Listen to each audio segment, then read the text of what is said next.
Our goal is not to fix anybody. You cannot fix grief because those people are not broken. They have a broken heart. The goal is to help them heal themselves simply by witnessing their grief, supporting them through it, listening to them, which is so important. You have to be an active listener. People want to talk about their grief. Welcome, everyone, to podcast number 183, Renew Your Mind. With us today, we have Senior Pastor Paul Gruenberg. We have retired Pastor Barry Sweet. I'm going around the table this time. We have Pastor Jeremy Touroo. We have our Youth and Family Director and also our contemporary band leader, Julie Kettlewell. And myself, Dana Hall, as a moderator. And our very special guest, Julie Kettlewell. And I'll let you introduce yourself, Julie. All right. Thank you, Dana. As Dana said, my name is Julie Kettlewell, and I am here to talk about grief. I am a certified grief educator, and as a grief educator, my mission and my purpose is to raise the bar on grief literacy. What that means is just raise the level of understanding. There is so much that the general public does not know about grief, that they don't understand about grief, which makes it so much harder when you are grieving to ever find your way through that tangled mess. Mm-hmm. So I educate people to help people get through those murky waters. Okay. So I think you gave us a description of what a certified grief educator is. Mm-hmm. Is there anything else that you want to expound upon? Well, basically, and the technical definition is that we are committed to providing the highest level of grief support through education, experience, and often insights that some people in their grief would not have. So we help to raise that level of insightfulness so that they can begin to look at how they're dealing with their grief and see where they might see it from a different perspective. Mm-hmm. And so we help guide through that. We don't, as a grief educator and as a grief support person, someone who's leading a support group, our goal is not to fix anybody. You cannot fix grief because those people are not broken. They have a broken heart, but they are not broken as if, as like when you break your leg and you go to the doctor and they put a cast on, they fix you, you're good to go. You can't do that with grief because it's not something physical. And so the goal is to help them heal themselves simply by witnessing their grief, supporting them through it, listening to them, which is so important. You have to be an active listener.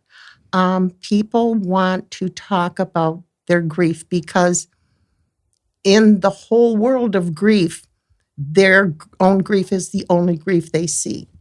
And so other people might have something similar going on, but to that one person, they are the only person in the world who has ever felt this way, and they're never going to get over it. And, they're just going to one day die and be sad the whole time until they get to that point. That is not true. Grief heals. We can heal people in grief, but they have to do all the work. And other people will quite often want to say, well, you ought to be over that by now. Okay. Don't ever say that to someone in grief because you better be ready to run. If you do, because it's just so hurtful and so offensive because there is no timeline for that healing. You set your own pace. And it's not a matter of moving on. You can't move on from grief. What you do is you move into it. You become what the grief is. Let's see, a better way to describe this is, okay, when you lose a loved one, your world comes crashing down. You can't see the forest for the trees. You're numb, you're you're just on remote control. You're on autopilot. You're not you're not thinking. You're not rational about things. It's hard to get through your daily duties. The grief becomes your life. So if this is the grief, you are the little dot in the center of that huge mass of grief. Okay, as you begin to heal, and you can do this through the support of people that will witness your grief, people that will listen to you, people that will help you achieve healing, sooner or later, that circle starts to get smaller and smaller, and you in the center become bigger and bigger until you have grown around your grief. The grief never, ever goes away. It's with you for life, but it becomes that smaller part of that circle. It's always there, but you have grown beyond it to where, yes, I understand it now. I can live a normal life. And once you have learned how to grieve fully, then you can live fully again. That was a long description of what I do as a grief educator. That was very helpful. But I educate others to help others. So that analogy, actually, that visual really, for me, lended a lot more definition even to what grief is. Oh yeah. In general, we all kind of know, but I love how you said we can heal, but you can't fix it. right. Right. Because in that, for me, went to really defining it as grief being. You're right. You can't fix it, because if you're experiencing grief, you've lost something that's never going to come back. That's right. And so there is no fix. And so, trying to, shrink that bubble down and gain a little bit more control over it, a little more control over your life where the grief isn't all encompassing, you're still not fixing what the problem was. You're learning how to cope, how That's to right. how to live with that. You're right. You're managing. Instead of live Yes. controlled by it. That's right. That's right. Yeah. You need to be in control and be able to manage that. And when you have a little relapse, you hopefully will have learned enough through grief support or through other forms of education to recognize it, to catch it, and go, okay, now I need to do this, and now I need to do this. You need to have your go-tos for when that happens. Like, I quite often, and I'm just gonna say this, it happens a lot in church, but it has happened in other places where I've been somewhere and something just activates a memory of that time, and all of a sudden I realize that I've got tears in my eyes. And so then I have to change my mindset, because I have to get through whatever it is I'm attending or participating in. And it just wouldn't look good, Five's just sitting there crying. So, so you learn how to pull those things back and get a handle on them. But for a long time, that's not even a possibility. It takes a while to get to that point. And where can we get to the point where we can allow ourselves, even 6 months or a year down the road, to cry or to grieve and to say, I need to do this, instead of closing it down all the time? Well, I'll tell you, there's actually I think that's kind of a two-sided answer. In the beginning, when you're in active grief, which is right after it happens, that's all you can do. That's all you do. That's all you can do. And that's okay. And that Yes. is way okay. And, for even the first several months, or even the first year, or even what we define as early grief is the first 2 years. In those first couple of years, when you're still in early grief, that's going to happen a lot. And again, you have to help people understand that it's okay. Hey. It's okay. And, if you want to, I remember somebody who was at my daughter's funeral called me 4 or 5 days later and said, "Would you like to go to lunch?" No. I am in my pajamas. I'm going to be in my pajamas for probably a while, and my eyes are bloodshot. So no. I mean, it wasn't, she wasn't thinking. It wasn't even a reasonable request. Because, but then I felt embarrassed about that. I felt like I had done something wrong, or was I supposed to be ready to go out to lunch? I didn't know that. Right. I didn't know.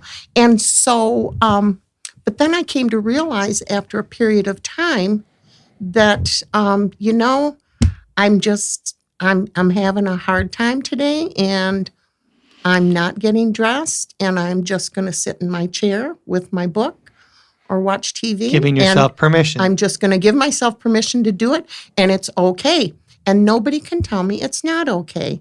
And, and that's the problem, is that we are so often, when you're in grief, you so often hide in the shadows.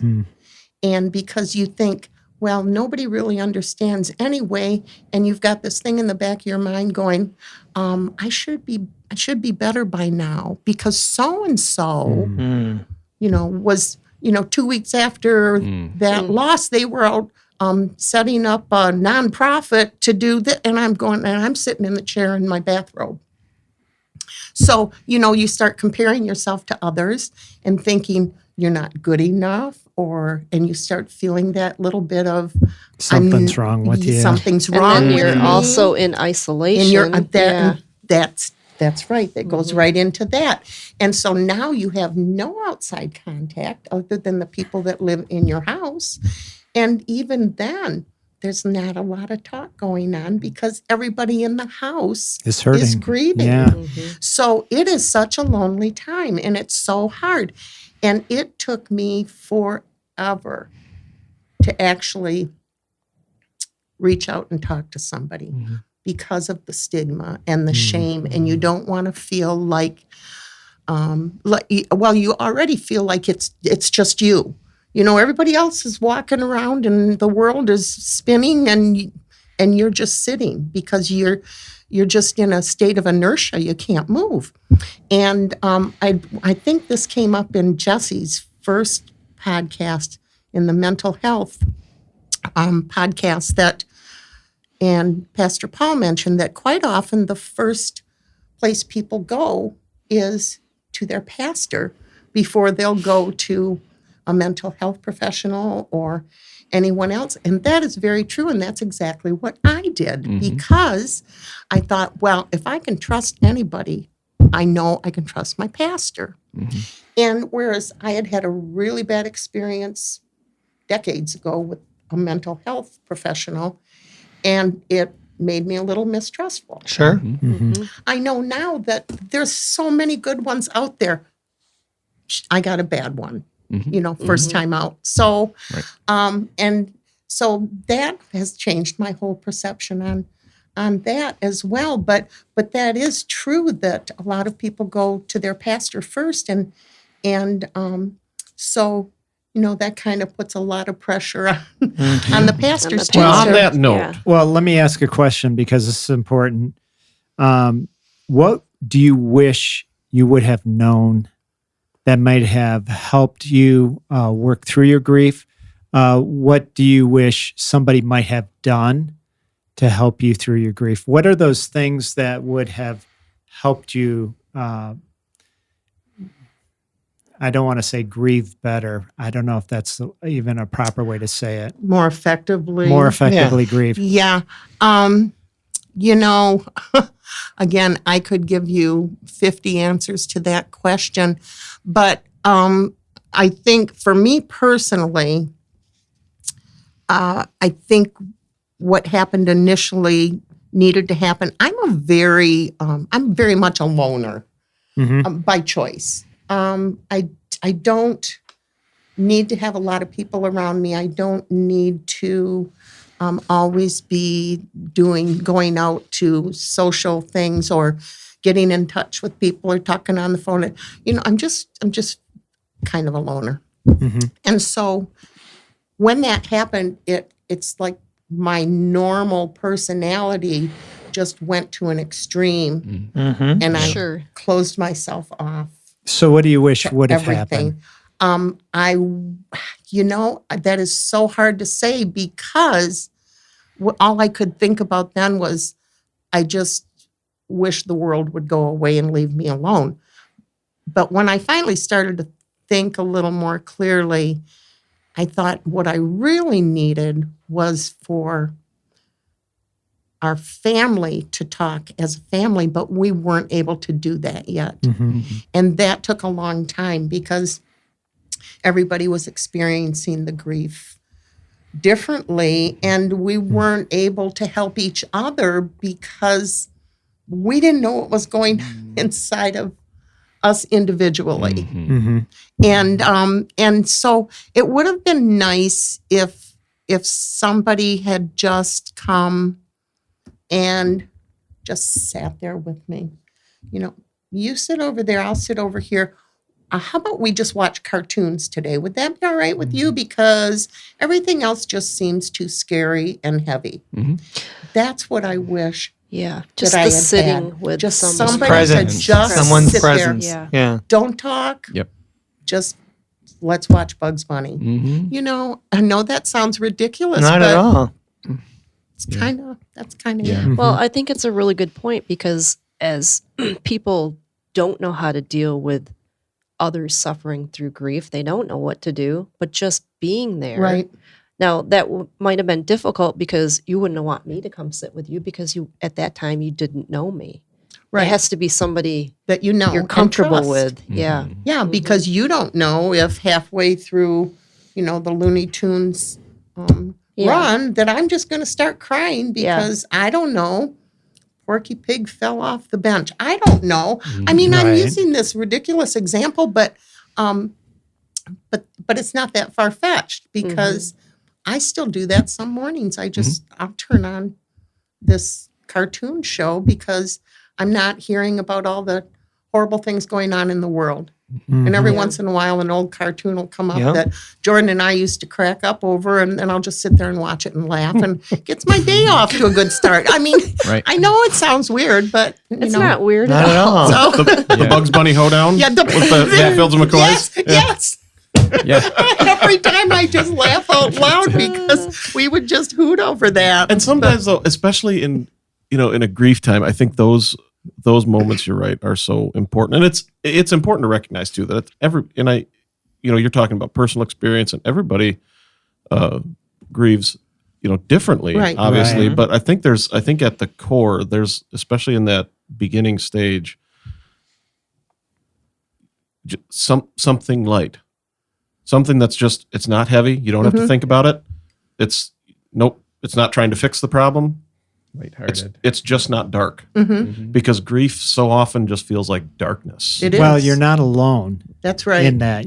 Somebody's Right. walking with you. Well, I'm not even talking about the company part of it. Oh, okay. I mean, like that part, obviously is helpful too. But I mean, just in those moments, the mindless, lighthearted part of it, which sounds silly, like you said, it's a silly example, but I think that part is so important. And because and here's why I say this, it's important to recognize that it doesn't have to be something powerful and light that's fixing the problem, because it can't in that Right. in that intense grief moment. And I say that specifically as on the Renew Your Mind podcast, we're talking about spiritual faith-based things. When you're in the heat of that moment, sometimes somebody coming to be with you and talking to you and even sharing the love of Christ isn't helpful, because that's heavy. That's right. It's light, it's beautiful, it's perfect, it's a perfect love, but that's also a heavy thing. It's very emotional. So And it's I'm- emotional, and sometimes you just need that.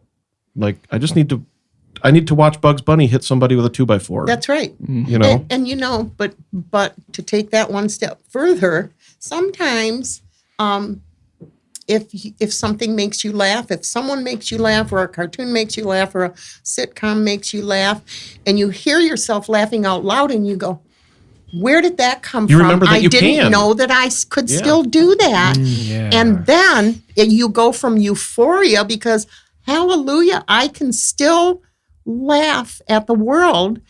And then you go, oh, shouldn't be laughing. Mm. And then you the pull shame yourself comes in, right back yeah. down into the grief. Yes, Mhm. the shame comes in and you go, I shouldn't be laughing. Yeah, you should be. You know, that's part of the understanding, the literacy, is we need people to know that it's okay. You know, in those early stages, whatever feels right to you is okay. If you want to curl up in the fetal position all day long, it's okay. Just do it. Tomorrow will be a new day. If you want to sit and laugh with some friends, if somebody looks at you and says, oh, look at her, she just lost a loved one, and look at her, she's laughing like nothing happened. Well, you know, that's part of the healing. Right. But see, that's where this whole lack of understanding is So, on the topic. so how would, and I know this is